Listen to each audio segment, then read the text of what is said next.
एक जंगल में टूटू रहता था। वो बहुत गरीबी में जी रहा था। वो अपने बेटे और बीवी टुनटुन के साथ छोटे से घर में रहता था। टूटू एक छोटे होटल में काम करता था। टूटू का मालिक जो उसे पैसे देता था, उसे मुश्किल से गुजारा होता था। टूटू की बीवी टुनटुन भी परिंदों के घर में काम करती थी और इसे जो पैसे मिलते थे वो भी काफ़ी नहीं होते। वो दोनों एक दिन बैठे बात कर रहे होते हैं। जो भी पैसे कमा रहे हैं उसी दिन ख़त्म हो जाते हैं। अगर ऐसे ही चलता रहा तो हम अपने बच्चे को कैसे पढ़ाएंगे? मुझे कुछ समझ में नहीं आ रहा जी।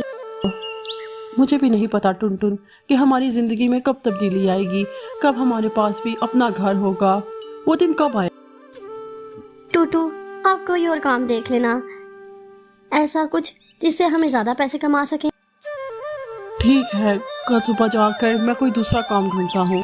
मज़ीद आगे जाने से पहले हमारे चैनल को सब्सक्राइब करें और हमारी वीडियोस का लाइक और शेयर करें।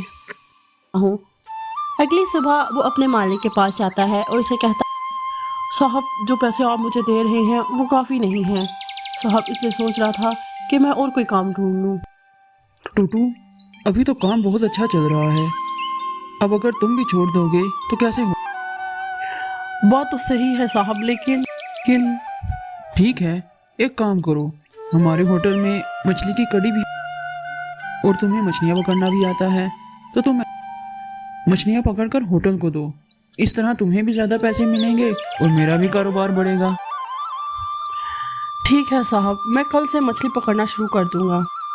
ऐसा कहकर वो वहाँ से चला जाता है। अगली सुबह वो मछली पकड़ने चला जाता है और वहाँ कुछ मछली पकड़ता है और उन मछलियों को लेकर होटल आ जाता है और अपने मालिक को देता है। मालिक उन मछलियों के बदले में उसे पैसे दे देता है जो उसके काम के पैसों से दुगने होते हैं। ये देखकर वो बहुत खुश होता है। ऐसे ही अगले दिन भी मछलियाँ पकड़कर मालिक को देता है और उसे पैसे देता है। कुछ अर्सा ऐसे ही चलता है। अगर ऐसे ही काम चलता रहा तो कुछ अर्से में हम अपना घर भी खरीद सकेंगे और अपने बच्चे को भी स्कूल भेज सकेंगे। ऐसे ही कुछ दिन गुजर जाते हैं। फिर एक दिन टूटू मछलियाँ लेकर होटल जाता है। टूटू, काम ठीक नहीं चल रहा है, कल से मैं तुमसे मछलियाँ नहीं ले सकूँगा और आज भी कुछ मछलियाँ ही लूँगा और इनके पैसे दे दूँगा। फिर वो कुछ मछलियाँ लेकर उन्हीं के पैसे देता है। उसके बाद बाकी मछलियाँ हाथ में लेकर वो सोचता है, अभी तो पैसे आना शुरू हुए थे, ये क्या हो गया। ये सोचते हुए वो घर आता है। घर जाकर जो कुछ भी हुआ वो अपनी बीवी टुनटुन को बताता है। कोई बात नहीं जी, क्या कह सकते हैं, हमारे नसीब में शायद इतना ही लिखा था। चलो आज के लिए मैं खाना बना लेती हूँ। ये कहकर वो मीरू की लाई हुई मछलियों में से बड़ी वाली मछली काटती है जिसमें से एक सोने की मूर्ति निकलती है। उसे देखकर वो हैरान हो जाती है और वो मूर्ति लाकर टूटू को देती है। अरे ये तो असली सोने की है, अगर इसको हम बेचेंगे तो हमें बहुत से पैसे मिलेंगे। हाँ जी, बात तो ठीक है। मुझे लगता है कि हमारा नसीब ऐसे ही बदलेगा।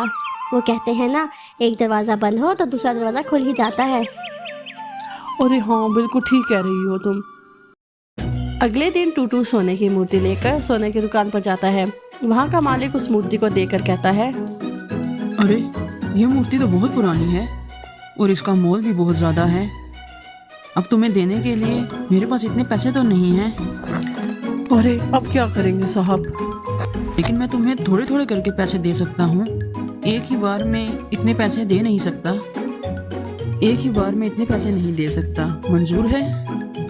ठीक है, वही करेंगे फिर। ये कहकर मूर्ति को बेचकर थोड़े पैसे घर ले जाता है टूटू और सबसे पहले वो इन पैसों में से होटल शुरू करता है जहाँ पर वो मछली की बिरयानी बेचता है। उस जंगल में मछली की बिरयानी कोई नहीं बनाता, इसलिए उसकी बिरयानी बहुत ज़्यादा बिकती है। इस वजह से वो काम के लिए कुछ लोगों को काम पर रखता है। क्योंकि टूटू तनख्वाह ज़्यादा देता था तो इसलिए कालू कौवे के होटल के मुलाजिम भी वहाँ से नौकरी छोड़कर टूटू के होटल पर जाकर काम करने लगते हैं।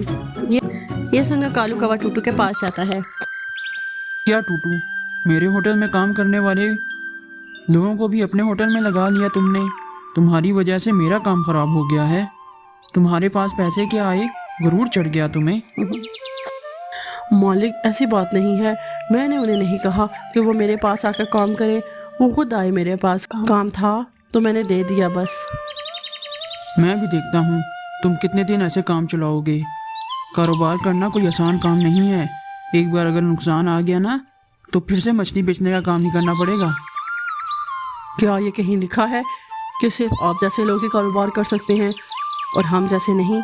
वैसे भी मुझे कोई डर नहीं है साहब। अगर मेरा कारोबार नहीं चला तो मैं वापस मछली वाला काम करूँगा। आप तो वो भी नहीं कर सकते। आपका कारोबार वैसे भी ठीक नहीं चल रहा, तो ज़रा आप ही देख लो मछली बेचने का काम करना है या फिर कोई और काम करना है। ये सुनकर कालू कौवा गुस्से में वहाँ से चला जाता है। टूटू एक तरफ होटल से पैसे कमाता है और दूसरी तरफ सोने की दुकान के मालिक से पैसे लेता। उन्हीं पैसों से वो अपने बच्चे को स्कूल भेजता है और घर भी खरीद लेता है और अपनी बीवी को बहुत से जेवर बना कर देता है। इस तरह वो लेने वाले से देने वालों में शामिल हो जाता है। मज़ीद अच्छी स्टोरीज़ के लिए हमारे चैनल को सब्सक्राइब कर दें और साथ दिए गए बेल आइकन को भी प्रेस कर दें ताकि हमारी आने वाली हर नई स्टोरी आप तक सबसे पहले पहुंच सके। और साथ ही साथ हमारी वीडियोस को लाइक और अपने फ्रेंड्स और फैमिली के साथ शेयर कर दें। Thanks for watching.